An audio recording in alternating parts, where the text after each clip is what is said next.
Hello and a very warm welcome. We are coming to you live from WION's headquarters in Noida, India. It is 9 p.m. IST. My name is Molly Gambhir and this is Gravitas with a new look but the same old spirit. Let's get started.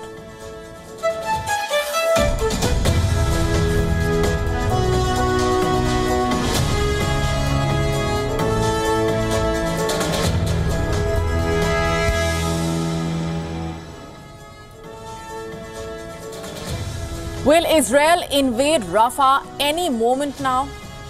That is the question we are asking tonight on Gravitas.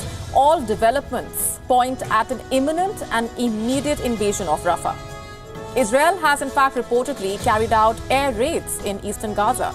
The ceasefire talks in Cairo have failed. Israel has closed the Kerem Shalom border crossing connecting Rafah to Egypt. Egypt has raised the military level of preparedness in northern Sinai. The Israeli Defense Forces have asked the Palestinians in Rafah to evacuate immediately. The Israel Defense Minister has told the IDF in Gaza to expect intense action in the city. So what next? What lies ahead? For months now, the Israeli Prime Minister Benjamin Netanyahu has been threatening a major offensive in Rafah. The world has warned him against proceeding. Over 1 million Palestinians are taking refuge in Rafah. Most of them were forced to move to Rafah because their houses were bombed, their neighborhoods in northern Gaza were affected. The United Nations has warned that an invasion of Rafah means more deaths and suffering. But does Benjamin Netanyahu care? He has a greater interest, after all, in the conflict now. The invasion of Rafah helps him. The Palestinian presidency has said that the United States will be responsible for what it is calling the genocidal results of an operation in Rafah. We tell you all about this and more in our top story tonight. Also on the show for you are anti-India elements exploiting the anti-Israel protests. Students in one American university want to raise flags of quote-unquote occupied people, and the list includes Palestinians, also Kashmiris.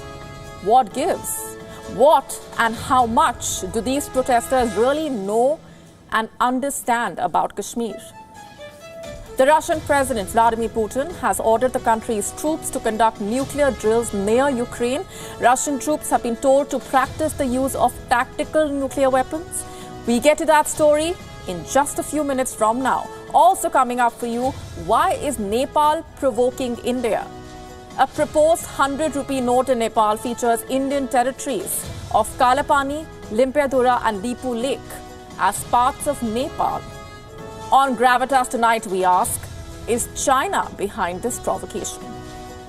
Also, has cancer become a business for big pharma? As the sale of COVID-19 vaccines drops, Pfizer says it is betting big on cancer drugs. This is a story you do not want to miss.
This is Rafah.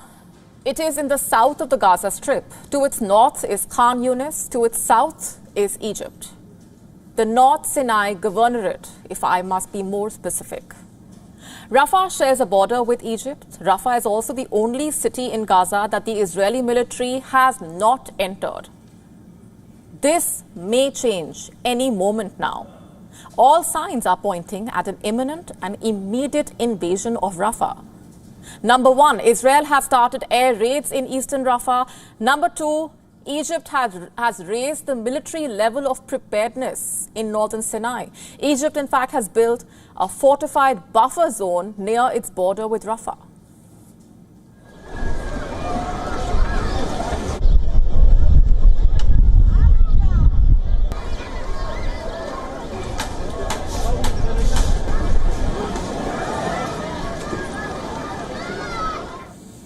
The third sign is the collapse of the ceasefire talks. Now, these talks were held in Cairo over the weekend. Hamas sent a delegation.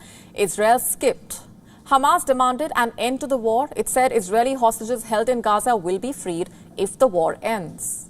The Israeli Prime Minister Benjamin Netanyahu outrightly denied. Let me quote what Bibi said. "We are not prepared to accept a situation in which the Hamas brigades come out of their bunkers, take control of Gaza again, rebuild their military infrastructure, and return to threatening the citizens of Israel in the settlements surrounding the southern mountains in all parts of the country." What is it that Netanyahu is prepared for then? Is it the invasion of Rafah? And here's sign number 4, evacuation orders.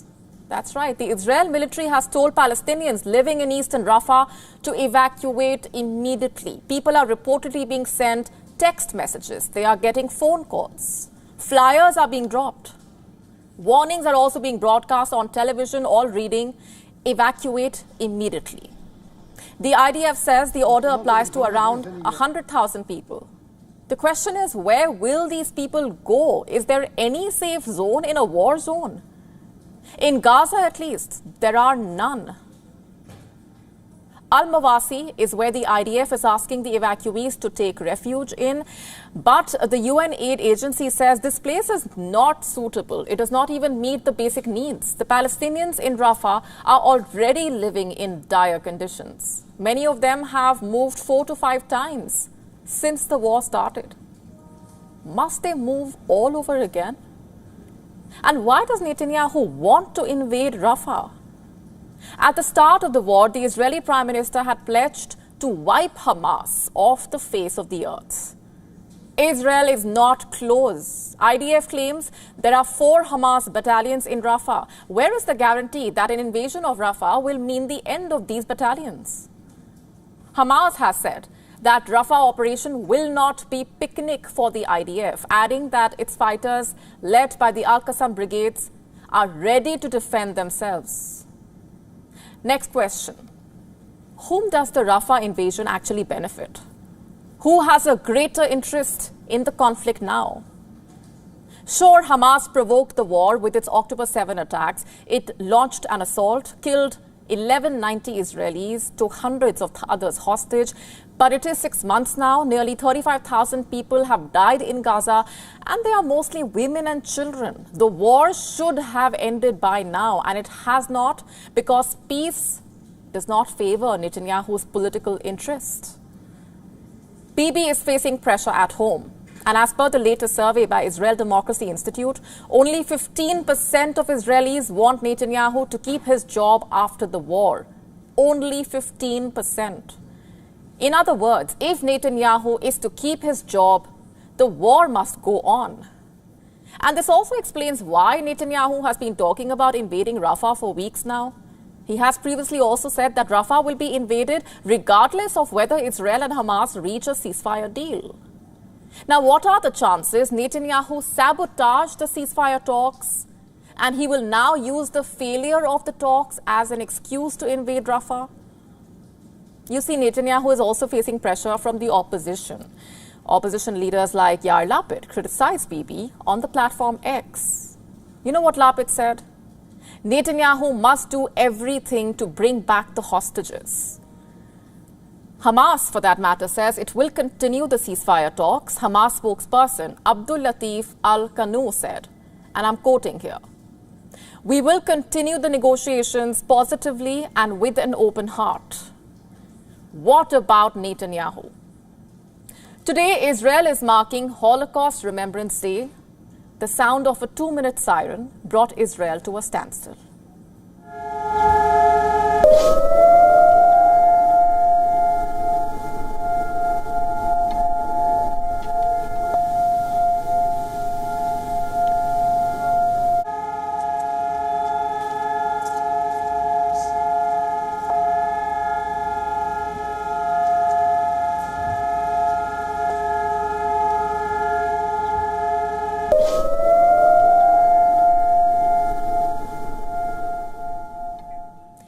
In Jerusalem, Netanyahu attended the wreath-laying ceremony at the Yad Vashem Holocaust Memorial. During that ceremony, Netanyahu said, and I'm quoting, "If Israel is forced to stand alone, Israel will stand alone." Does Israel have a choice? Even Israel's closest ally appears to have had enough. In a first, the United States has stopped a weapon shipment meant for Israel. This is a story Axios broke, that the Biden administration put a hold on a shipment of US-made ammunition that was meant for Israel. This happened last week. The question is, did Joe Biden cave in the face of student protests? Student protests that began in US campuses have jumped borders, by the way. Today, students in Bangladesh held an anti-Israel rally.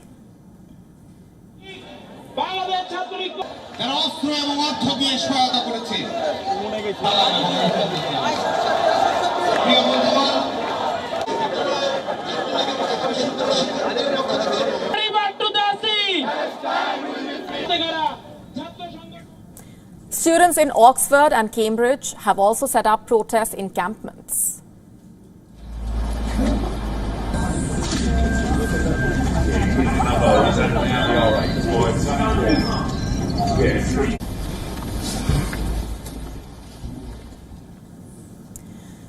So did the Biden administration stop the arms shipment following pressure from campuses? Or did Netanyahu do the job with his lack of interest in peace? Last week, US Secretary of State Antony Blinken to Netanyahu that a major military invasion of Rafah would force the United States to publicly oppose Israel. What's more, it would negatively impact the relations between the US and Israel. Egyptian officials also have warned Israel that the invasion of Rafah could trigger a refugee crisis. It could force Palestinians to flock to the Sinai, and this would basically impact relations between Egypt and Israel. The European Union's top official, Josep Borrell, has called Israel's evacuation order unacceptable. Here's his post on the platform X. The French embassy in Israel, meanwhile, says that the French President Emmanuel Macron has spoken to Netanyahu. He has also reiterated his opposition to the Rafah offensive.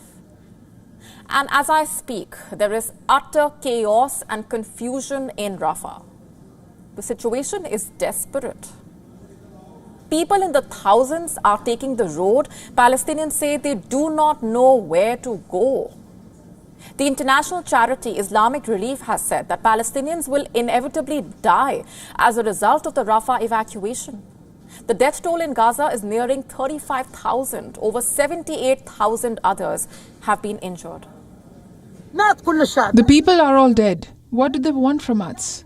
What do they want from us? God is our suffice and the best disposer of our affairs. The Israeli occupation told people to go to Rafah and that it is a safe area. Today they're telling us to get out of Rafah. Where will the people go? Where will all these crowds go? 1.5 million or 2 million civilians. Where will they go? Should they go to the sea? Now, these are questions that Netanyahu should ideally be answering. Is there any safe zone in this war zone? But does Netanyahu even care?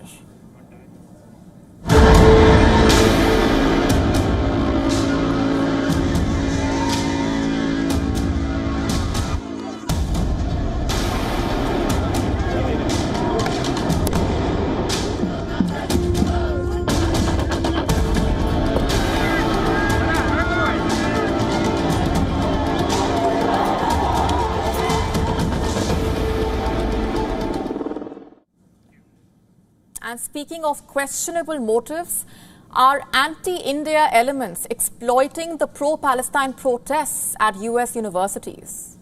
Because what else explains linking Kashmir with the crisis in Gaza? You see, for some time now, the protests across American universities have dominated headlines. We've been telling you about them. We've highlighted how US campuses have become the new battlegrounds. We have questioned the use of force against students, calling for truce in Gaza. But there is something that we cannot support. We cannot condone the manipulation of the pro-Palestine protests by anti-India elements to spread lies. Nor can we tolerate any challenge to India's territorial sovereignty.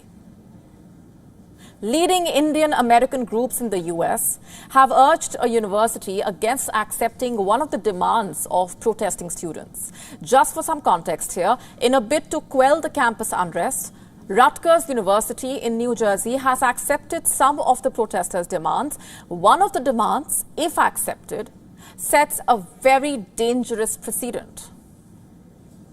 Among their 10 demands, the protesting students insisted on displaying flags of quote-unquote occupied people in areas of the campus featuring international flags. They cited Palestinians, Kurds, and Kashmiris as quote-unquote occupied people. So what was the response from the university?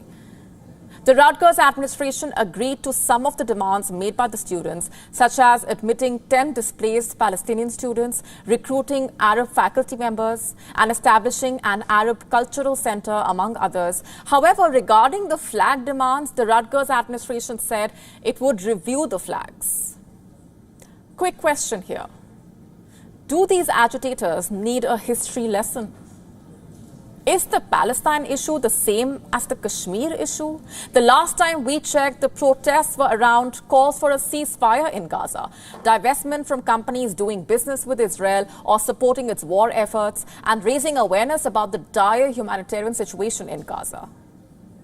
Now, in response, Thomas Abraham, chairman of the Global Organization of People of Indian Origin, shot a letter to Rutgers University. Abraham said, and I'm quoting, "By even considering this demand, you are questioning the integrity of India. Kashmir is very much a part of India. There is no separate flag for Kashmir. Kashmir residents are not displaced people. In fact, the displaced people are the Hindu minorities who had to leave Kashmir because of violence against them. If Rutgers displays such a flag of Kashmir, that will be the beginning of more sit-ins by students who are opposed to such flags." That's what he wrote. Now, to be clear, Rutgers University has not acted upon this demand. Still, if anyone needs a reminder, Kashmir has, is, and will always remain an integral part of India. This includes the portion illegally occupied by Pakistan. India's steadfast stance on Kashmir is that it is a bilateral issue between India and Pakistan. There is no room for mediation or intervention by any third party. In fact, even the long-standing policy of the United States views Kashmir as a bilateral matter. So the question arises, who is behind this incitement? Who is exploiting the pro-Palestine demonstrations to propagate falsehood? Who stands to benefit from exploiting the protests?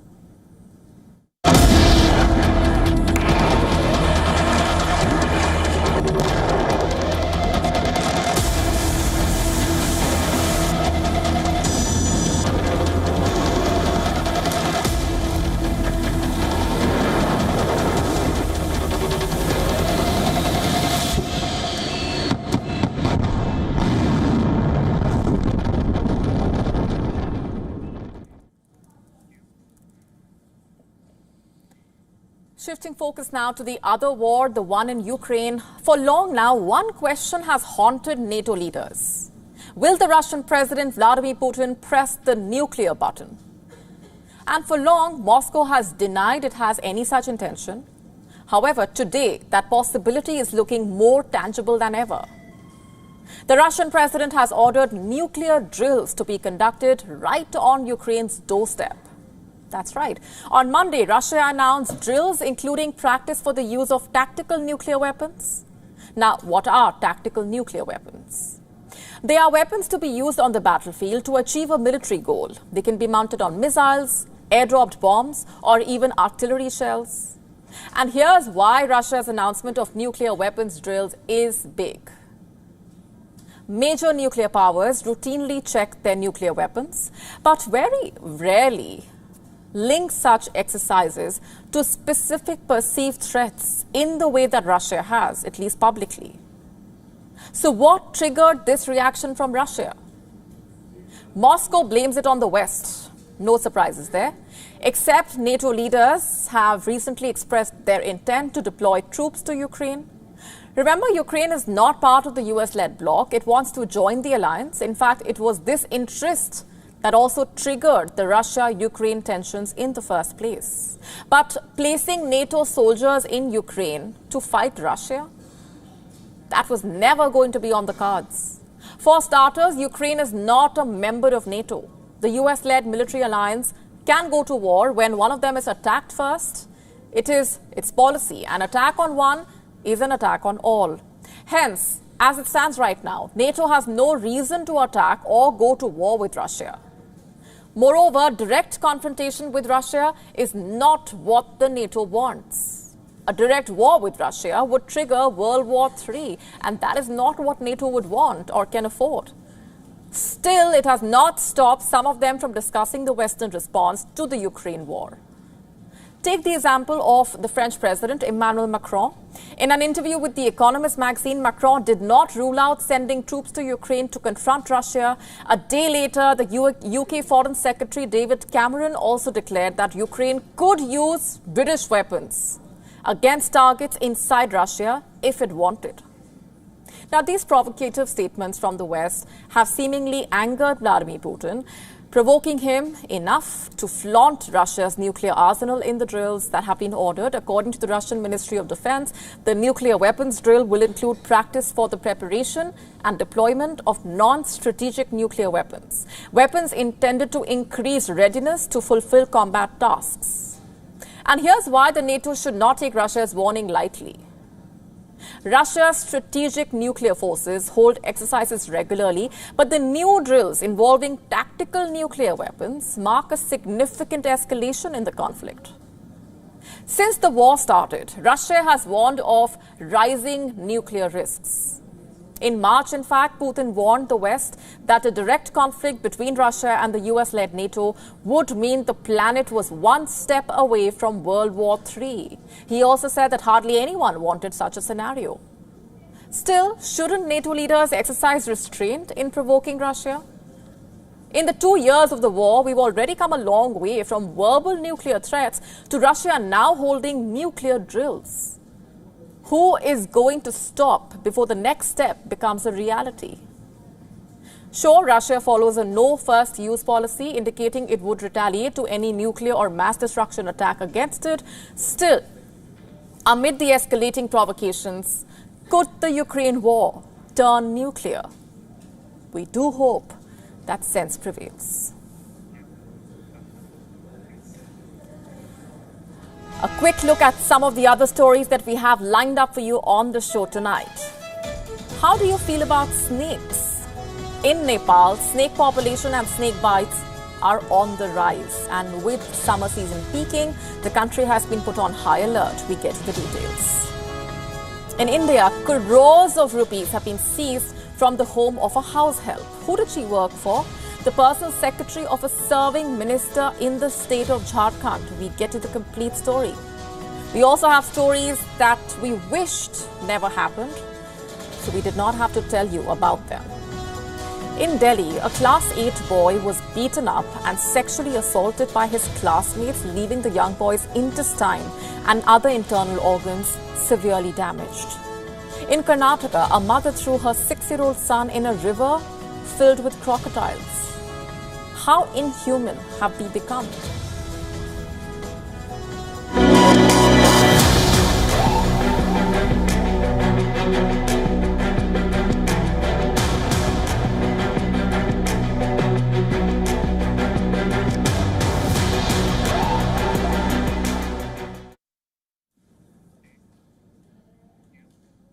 Why is Nepal provoking India? The government of Nepal has decided to come up with a new 100 rupee note. Well, good for Nepal. It is well within its rights, after all, to print, design, redesign notes. Currency is a country's internal matter, but it becomes problematic when you use currency as a tool to provoke another country by staking your claim over something that is not yours. For example, the areas of Kalapani, Lipu Lake and Limpiadura. These are Indian areas, and this is where they are on the map of India. Then why do these areas feature on Nepal's new 100 rupee currency? The decision on the new notes was taken during a cabinet meeting last week, and chairing the meeting and overseeing this disastrous decision was Nepal's Prime Minister, Pushpa Kamal Dahal, Prachanda as he's known.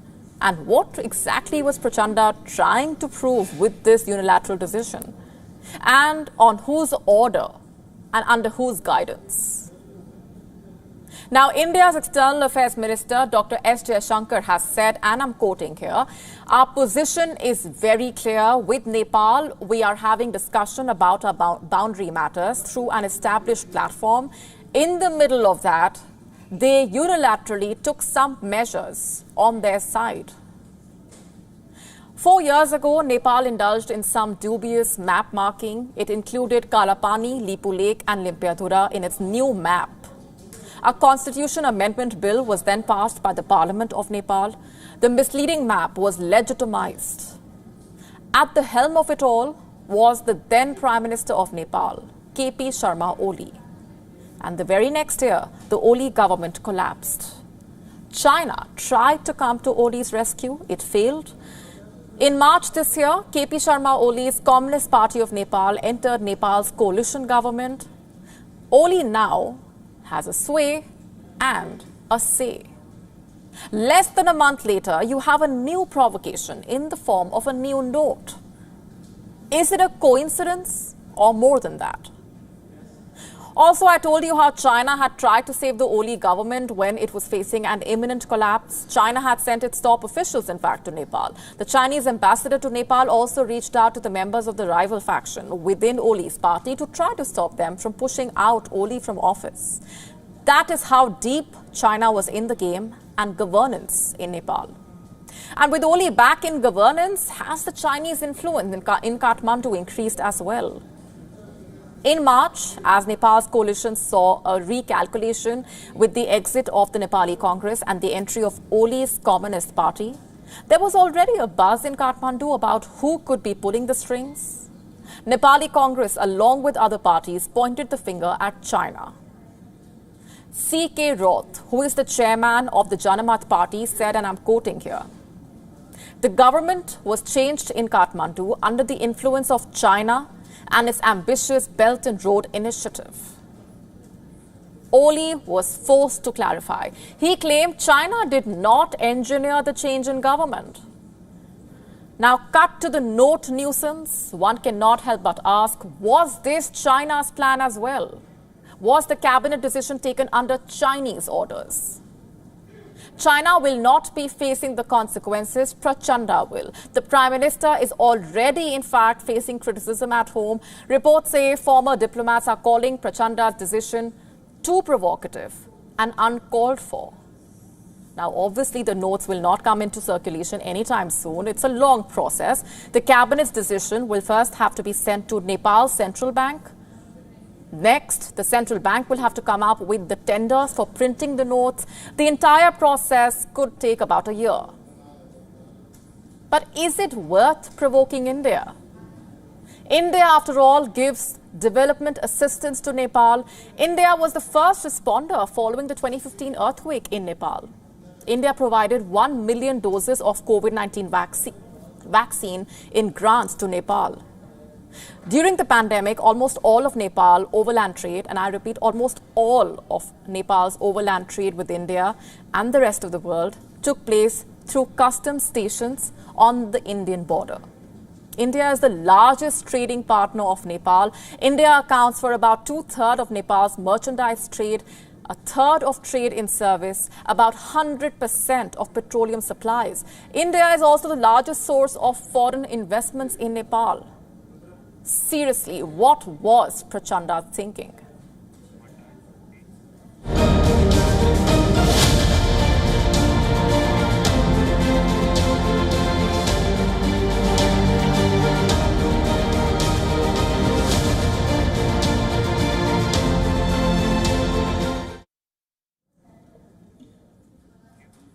And there are issues at home, by the way, that the Nepalese government would be better off focusing on. For instance, the issue of snake bites.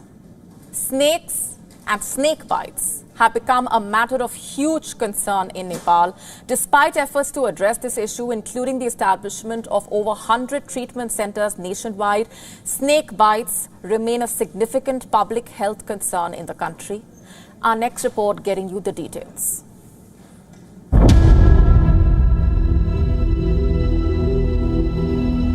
Over the past few years, Nepal has seen a drastic uptick in snakebite cases.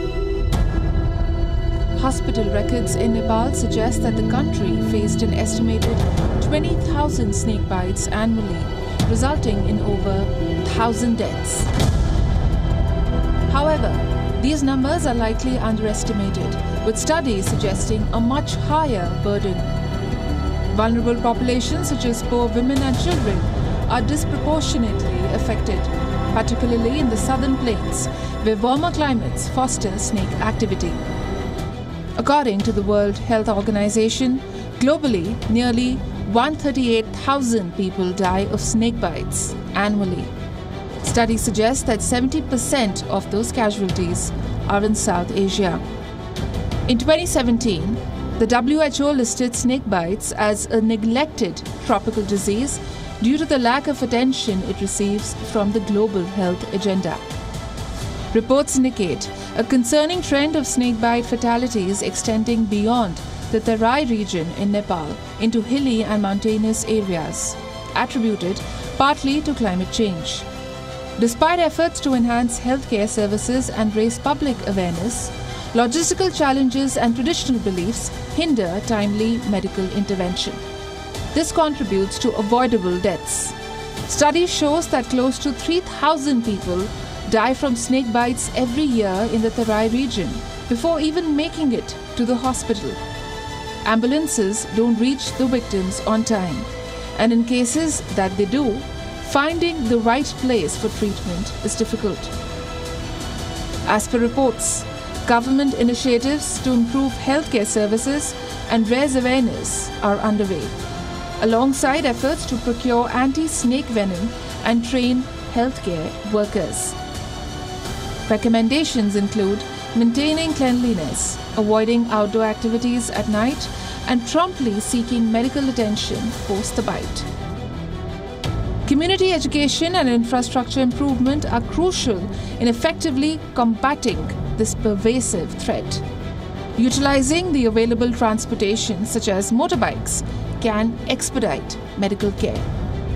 Simple measures like using mosquito nets can also provide additional protection against snake bites. Snake bites pose a significant public health challenge in Nepal, exacerbated by factors such as climate change and traditional beliefs. Addressing this issue requires a multifaceted approach. According to reports, the Nepal government is committed to achieving the national target, which aligns with the WHO's goal of a 50% reduction in deaths and disabilities from snakebite envenomation by 2030.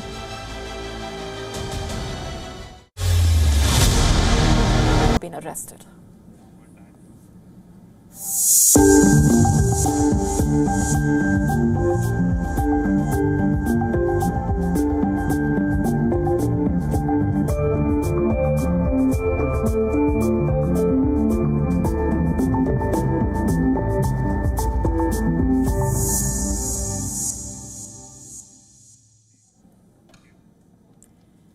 Is cancer the next big thing for pharma giants? Let me tell you about the Pfizer chief's comments. His name is Albert Bourla, and according to reports, he has said now that the COVID-19 pandemic is over and global demand for its vaccines and coronavirus drugs is falling, Pfizer has its sights set on the cancer treatment market. He also added that the company expects to score big on blockbuster cancer drugs.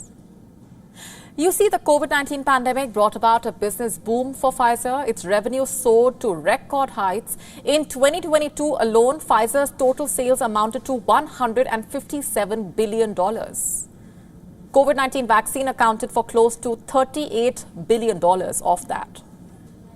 Now, the pandemic is long over. The demand for COVID-19 related products has declined, and so has Pfizer's revenue. In the year 2023, sales were down by more than half to $71 billion. The company's shares also took a hit. They have fallen by 42% since the end of 2022. This led to a major cost-cutting campaign. Pfizer laid off hundreds of workers at its UK, US and Irish facilities. What will the American drug maker do now? What is its next big move? The answer is simple. It's going big on cancer treatment because, according to Pfizer, cancer is the next big thing after COVID-19. Speaking to the media, the Pfizer chief said, and I'm quoting, "Oncology, it is our new COVID. We did what we did with COVID. We are very proud to have saved the world, but it is behind us now. We want to do it once more, and I think oncology is our best chance to do it." You see, after a rocky year, Pfizer is ready to move on from COVID, betting on cancer drugs to help it regain its footing. In fact, it fully integrated with cancer drug maker Seagen last year. And this has doubled Pfizer's oncology drug pipeline to 60 different experimental programs. With Seagen under its belt, Pfizer says it could produce at least 8 blockbuster medicines by 2030. It is going to focus on 4 most common cancers. This includes breast cancer, genitourinary, as in urinary and genital cancers, thoracic, which refers to lung, head and neck cancer, and hematology oncology, meaning cancers of the blood. You see, Pfizer has its strategy straight, and it might just work out in its favor. After all, cancer is a leading cause of death worldwide. It accounted for nearly 10 million deaths in 2020. That is nearly 1 in 6 deaths. The cancers that Pfizer is targeting are the most common types in the world. In 2020, according to the World Health Organization, there were 2.26 million cases of breast cancer, 2.21 million cases of lung cancer, 1.93 million cases of colon and rectum cancer, and 1.41 million cases of prostate cancer. Like I told you, Pfizer is aiming to produce treatment drugs for all of these cancers. Will it succeed? It did become a household name after the pandemic. It already has a handful of breast cancer drugs in development, and some of them are in trial stages. How long before they are launched? And if Pfizer is doing this and publicly owning up to it, the rest of the big pharma is bound to follow suit. The one good thing that may come out of it is we will get a cure for cancer. But at what price? Only the drug makers will decide.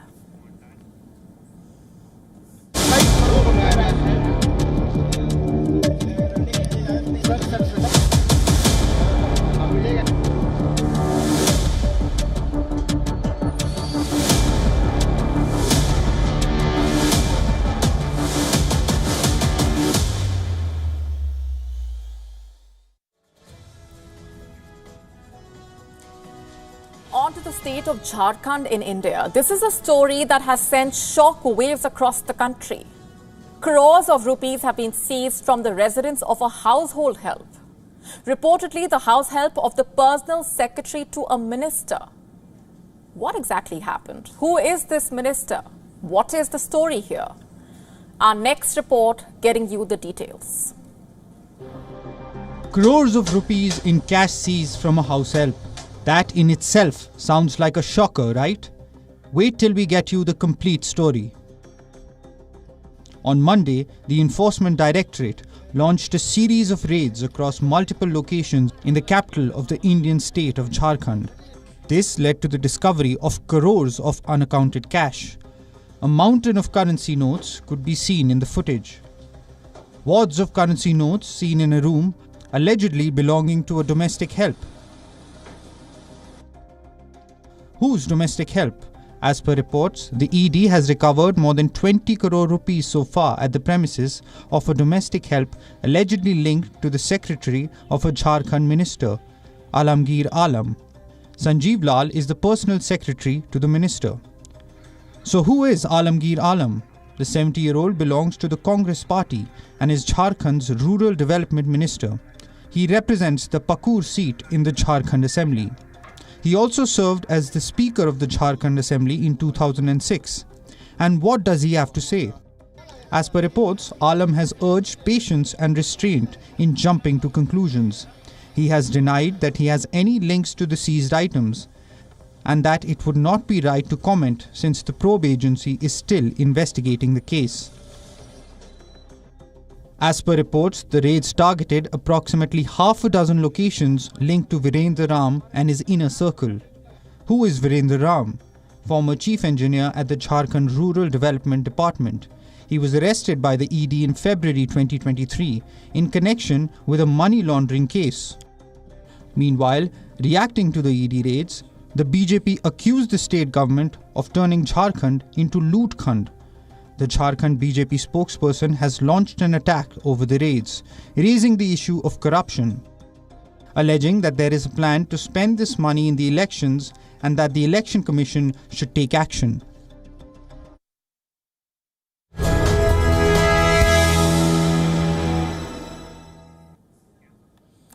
Time now for Gravitas recall.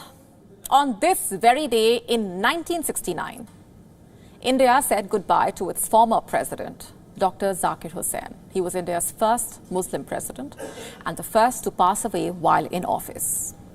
At the young age of 23, Dr. Hussain, alongside students and teachers, founded what is now Jamia Millia Islamia in New Delhi. He also played a key role in establishing the Muslim National University in Aligarh, where he served as its vice-chancellor from 1926 to 1948.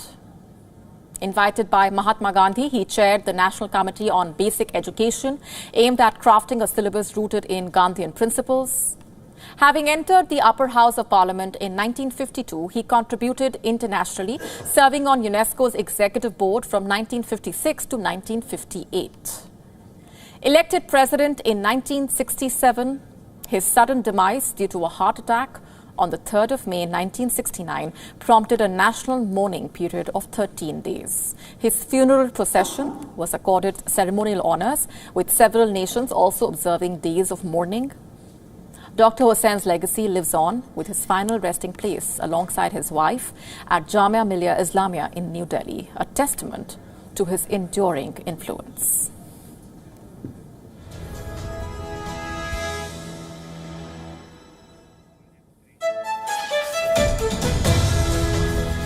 On that note, it's a wrap on this edition of Gravitas Tonight. This is me, Molly Gambhir, signing off. Thanks very much for watching. Stay tuned.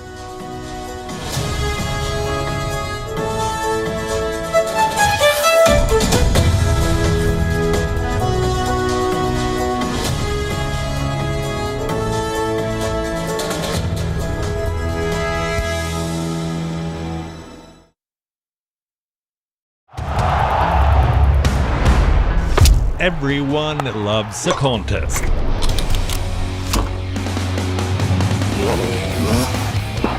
But sport isn't just about victory and defeat. When the GOATs in sport speak, you hear it first on WION. You have to play good cricket over a period of time. I actually pushed myself right out of the damn tournament. We go beyond the stats. Our stories are quoted the world over. At WION, sport is part of our DNA. Come, join us on this journey. Weekdays 6:30 p.m. IST, 1 p.m. GMT.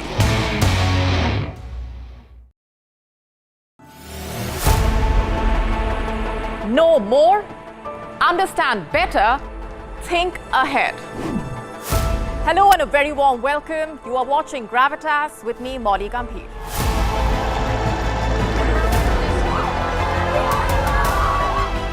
Get the facts, not the bombast. On the 26th of March, dynamic pricing, Baloch separatists, Gravitas cuts out the clutter. Gravitas keeps calm when others scream. Gravitas brings news to life.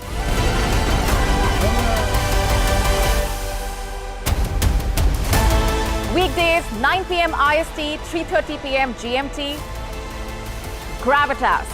Seeing is believing.